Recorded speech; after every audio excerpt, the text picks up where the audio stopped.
సక్రమంగా నెరవేర్చకుండా దొడ్డిదారిలో బలవంతంగా మేము ఏదో డబ్బులు మాకు అధికారం ఉన్నది, అహంకారం ఉన్నదని ఇష్టం వచ్చిన పోలీసులను కూడా తిట్టుకుంటా, ఇష్టం వచ్చిన భాషను ఉపయోగించుకుంటా, బెదిరించి కిడ్నాపులు చేసి డబ్బుల పంపిణీ, మద్యం పంపిణీ చేసి ఏదో గెలవాలని చూస్తున్నారు, సునకానందం పొందుతున్నారు. కానీ ప్రజల తీర్పు ఖచ్చితంగా బీఆర్ఎస్ పార్టీకి బ్రహ్మాండంగా ఉండబోతుంది.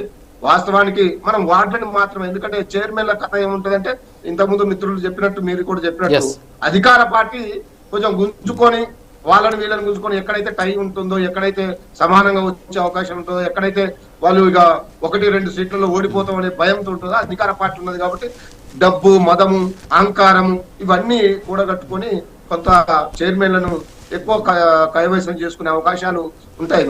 మా టైంలోనో చాలా బ్రహ్మాండంగా పారదర్శకంగా గెలిచిన వాళ్ళను నిలబెట్టి బ్రహ్మాండంగా కార్యక్రమం చేశాము, అప్పుడు చూపెట్టాము.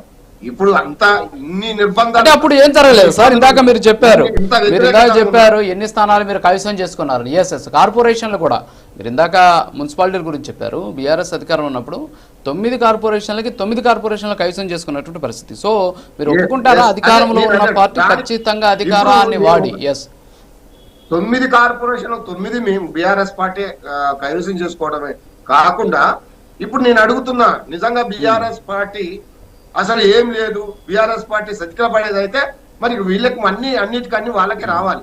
కానీ అట్లా లేదు అక్కడ పరిస్థితి.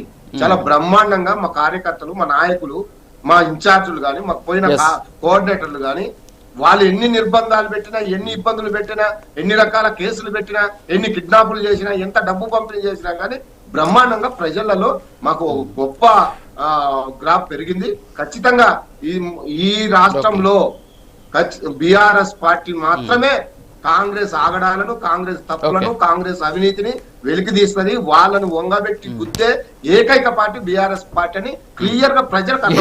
కాబట్టి ఎవరో ఏదో చెప్తారు, ఎవరో ఏదో మాట్లాడతారని అంటే అది ప్రజలు చూసుకుంటారు. కాబట్టి ఖచ్చితంగా మాకు విశ్వాసం ఉంది. ఖచ్చితంగా మేము మంచి మెజార్టీతో అన్ని సీట్లలో, దాదాపు మెజార్టీ సీట్లలో మేము గెలవబోతున్నాం. Yes okay. జితేందర్ రెడ్డి గారు గుడ్ మార్నింగ్. మరి ఏంటి ప్రభుత్వం మీద ఉమ్మేసేటటువంటి పరిస్థితి? సో కాంగ్రెస్ పార్టీని గుద్దేది మేమే అని చెప్పేసి మన రామ్మూర్తి గారు మాట్లాడుతూ ఉన్నారు. మరి అధికారంలో ఉన్నటువంటి పార్టీలు స్థానిక సంస్థలు ఎన్నిక